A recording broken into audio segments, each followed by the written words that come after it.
Hi guys, I wanted to show you, or run through rather, all the seeds that I'm planting this season. We're coming up to summer, so another 2 months will be summer, so now's the time for me to plant all my summer seeds. I've already got a heap of them started, but I've got a few more that I want to put in. But I wanted to run through all the different varieties of seeds that I'm planting. I've got quite a few. I only grow heirloom seeds. It means that I can save the seeds if I don't have a few other species in the same family. It means that they're old varieties. They usually got better flavour, more nutrients, but they don't have as big a harvest, and sometimes they don't store as well. Some of them do and some of them don't. So we're really looking at flavour, and that's why we grow these varieties.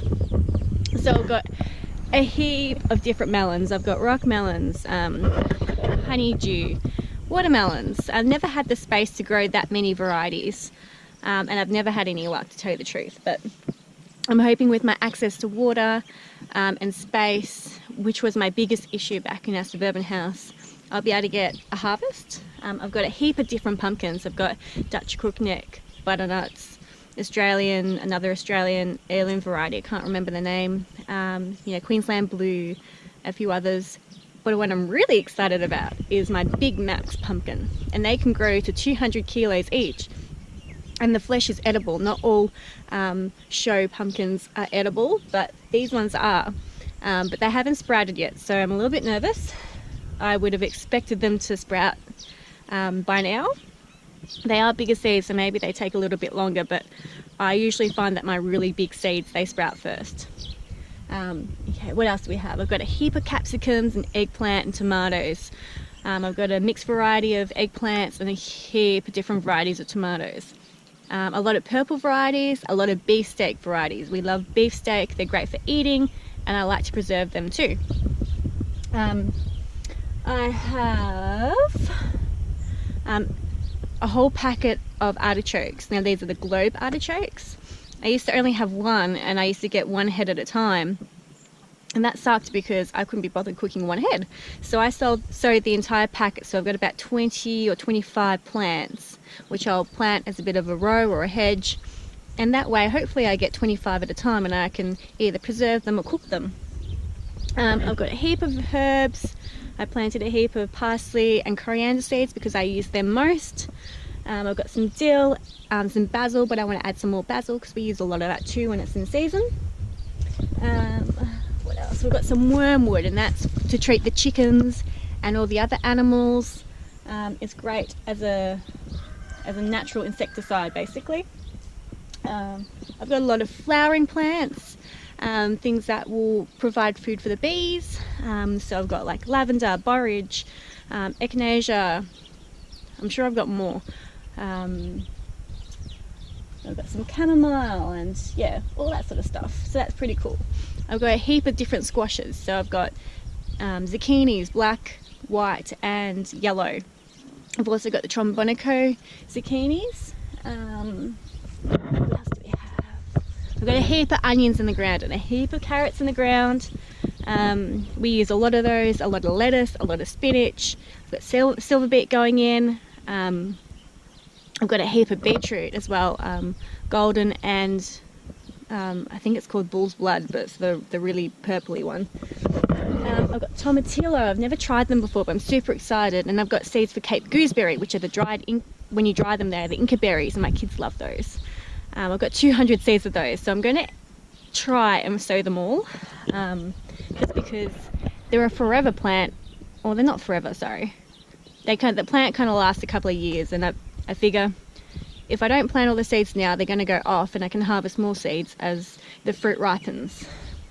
I've got lychee, which is kind of like the Cape gooseberry, but a little bit more tart, a bit more tomatoey.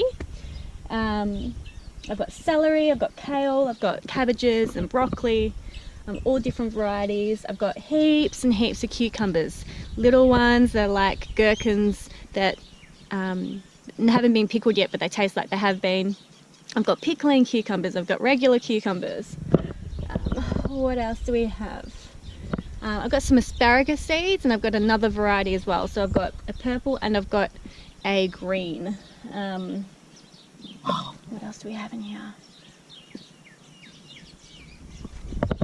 These are my artichokes. They've all popped up. I think I got 100% sprout rate. Oh, this one here hasn't popped up, sorry. But very good sprout rate on that. What else do we have? I'm trying to think. Oh, I've got loofahs inside. Now, my first lot of loofahs, they didn't sprout. I think maybe the seeds were a little bit old. I'd only had them for maybe a year, year and a half, but maybe they were old before I bought them. So I'll be able to grow my own sponges. I'm really excited about that. I've got Rosella, which is a tea that I love. I don't like tea, but I love Rosella tea. And you can also eat them fresh, so I'm really looking forward to that. I've also got Tagasaskis, which is a tree lucerne, which is great as an animal feed. Really drought hardy. They're a windbreak too, and the bees love them. So that's a great plant. I've got 20 seeds of those, I believe, and I'm going to plant them tonight. I've got them soaking in water because it helps with the germination. So they're going to be a bit of a windbreak on our border, just to block out our neighbour a bit. And then it will be fodder for our animals. And the bees will still be able to get over there because it's still close enough to the bees. I think they can travel several kilometres, and it would be about half a kilometre away from the beehive. Trying to think what else I've got in there. Let me go check. Okay, so I found more. I've got chilies as well as the capsicums. I've got corn. I've got all different sorts of corn. I've got popcorn, I've got coloured corn, and they're all heirloom. They will cross because they'll be too close to each other, and I've got bees now, so they will cross-pollinate for me. I've got a heap of beans. I've got beans to dry, I've got beans to eat fresh, and I've got beans to shell.